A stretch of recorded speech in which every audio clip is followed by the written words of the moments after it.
क्षेत्रों में जाकर के तो कर सकते हैं, पर स्थानीय लेवल पे जो स्थानीय युवा हैं, जैसे मान लीजिए धनौरा गांव का कोई युवा है तो वो यहाँ से रुड़की जाएगा प्रिपरेशन करने तैयारी कर जाना ही पड़ेगा, वहीं जाना था। ऐसा नहीं होता कि गाँव में व्यवस्था इसी तरह से बनती है। सोनित कुमार भाई की याद में जो है यहाँ पे एक शहीद चौक का निर्माण किया जाए और उनकी प्रतिमा जो है स्थापित की। विषय को लेकर के तो आप ही इसका जवाब दे पाएंगे। ये सही है, इसको तो करेंगे।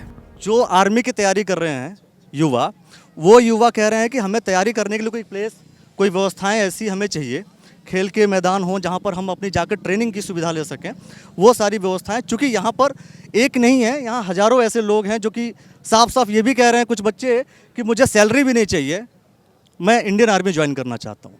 तो ये इस क्षेत्र के लोगों के लिए मैं कह रहा हूँ कि बहुत ही खुशी वाली बात है, प्रसन्नता वाली बात है। तो उस विषय को लेकर के मैं कह रहा हूँ कि आखिर वो व्यवस्थाएं डेवलप होने के लिए क्या कुछ भारत सरकार कर रही है, क्या कुछ उत्तराखंड सरकार कर रही है? ऐसा नहीं है। देखिए, जब नौजवानों का जज्बा सेना की तरफ इस प्रकार होता है तो उनको जो व्यवस्थाएं हैं वो सारी व्यवस्थाएं एक प्रकार से अलग अलग टाइप की, जैसा आप देहरादून में जाएंगे तो वहाँ अलग से इस प्रकार की तैयारी के लिए एक सारे संस्थान बने हुए हैं। रुड़की में जाएंगे, वहाँ संस्थान बने हुए हैं। तो ऐसा नहीं है, और जो नौजवान जिस प्रकार से जज्बा रखते हैं वो कहीं ना कहीं उस दिशा में बढ़ भी रहे हैं लगातार। इस विधानसभा के लिए तो डेवलप किया जा सकता है। इसमें विधानसभा वाली बात नहीं है।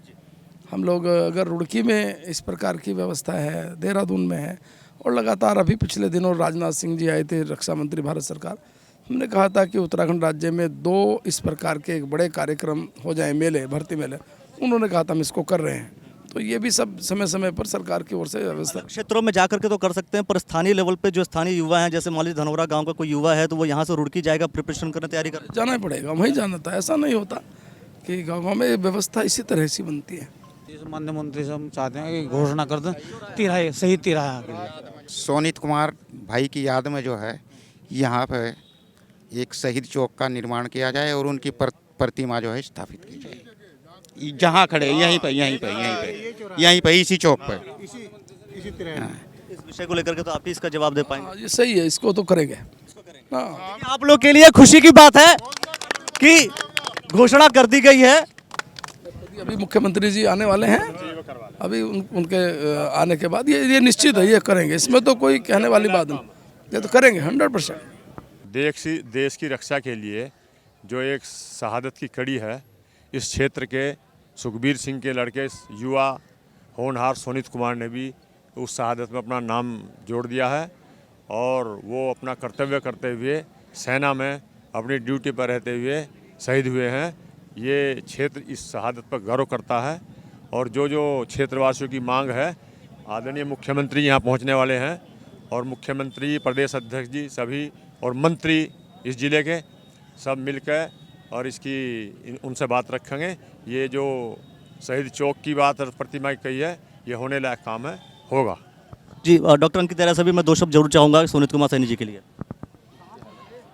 ये जो हमारा क्षेत्र है, इस क्षेत्र के सोनित कुमार सैनी जी जिन्होंने आज अपना सर्वोच्च बलिदान देश के लिए दिया है, ये युवाओं के लिए एक प्रेरणा का समय है, और मैं अपनी ओर से उनको श्रद्धांजलि अर्पित करता हूं। और ये जो चौक है, जिस चौक पर हम खड़े हैं, इसको शहीद स्मारक के रूप में विकसित किया जाएगा। आज हमारे प्रदेश के माननीय मुख्यमंत्री जी अभी कुछ ही समय में यहाँ पर पहुँचने वाले हैं, और माननीय प्रदेश अध्यक्ष जी के द्वारा भी इन सब बातों का जल्द ही आपको जानकारी मिल जाएगी और आज घोषणा होगी। सबसे बड़ा कौन होता है? तो सबसे बड़ा वो होता है जो देश के लिए खड़ा होता है, और इस वक्त देश के लिए खड़ा होने वाले युवाओं की संख्या कम नहीं है। और इस जगह को भाई सोनित कुमार सैनी के लिए ये इस जगह तिराहा घोषित किया जाएगा। कुछ ही क्षणों में मुख्यमंत्री पुष्कर सिंह धामी पहुंचने वाले हैं। वो भी सोनित कुमार सैनी के लिए जो घोषणाएं करेंगे वो देखना होगा।